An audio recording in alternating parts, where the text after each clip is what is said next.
Thank you for watching Artec again. Welcome back. Today we're going to review two simple devices. One is a Moser Bayer LED lamp, and along with that we have an Eveready 10 watt LED bulb. So both these have pretty much similar lumen capabilities. This one generates about 1200 lumens, and this one generates about 1260. This is a 12 watt bulb and this is a 10 watt bulb which claims to have the same power as this. So we're going to find out how true that is going to be. I'll also show you some lit up examples whether they really make sense or not. But price wise they're pretty much similarly priced. In fact, this is cheaper. The Moser Bayer ones are cheaper, much cheaper. I think this is about 250 a bulb, whereas this is about 300 a bulb. I mean, you do get some good deals. You get some batteries free with this one. Other than that, they're pretty much similar in design and shape. Let me show you. So if you open the box, it's pretty simple packaging. Although I ordered this directly from Moser Bayer.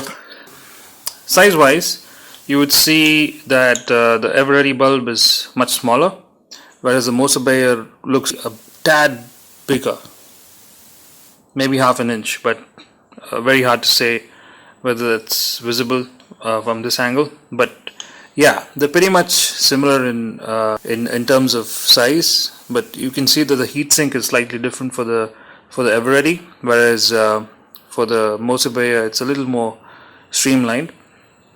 I just feel that the quality, you can actually see the glue sticking here for the Moser Bayer bulb, so maybe that makes a big difference. But for the Eveready, it's pretty much bang on quality. It's white and it's very nicely finished. Other than that, there's no difference. Even the pins at the back, you would see that the Eveready one has really polished pins, whereas the Moser Bayer one has the regular bulbs pins. So that's not going to make a difference, but you could still say that the finish here is much better on the Eveready.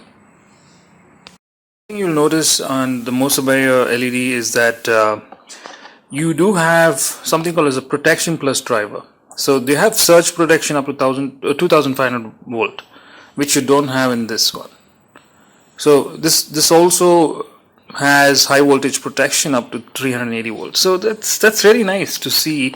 A bulb having surge protection and high voltage protection. It's pretty much plug and play, and you can just forget about it. They do have some R's,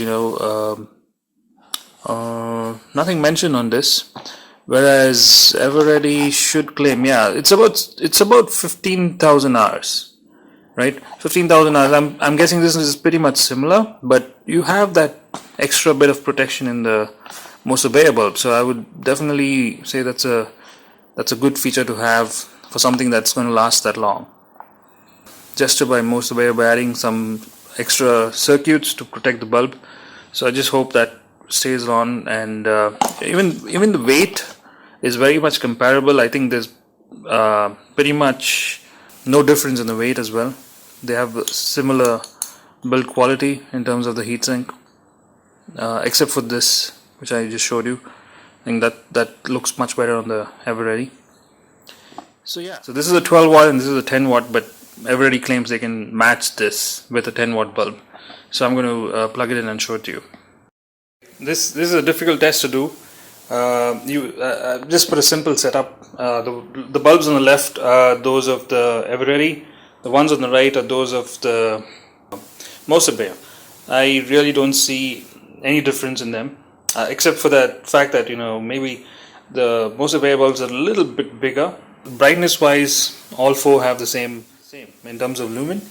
And it's a good gesture that Eveready is able to match 120 lumen with 10 watt bulb. So that's a great thing to see. I'm sorry I'm not able to show you this clearly because I think my camera is not able to pick up that bright light falling on it. But I can pretty much tell you that all four bulbs light up the same.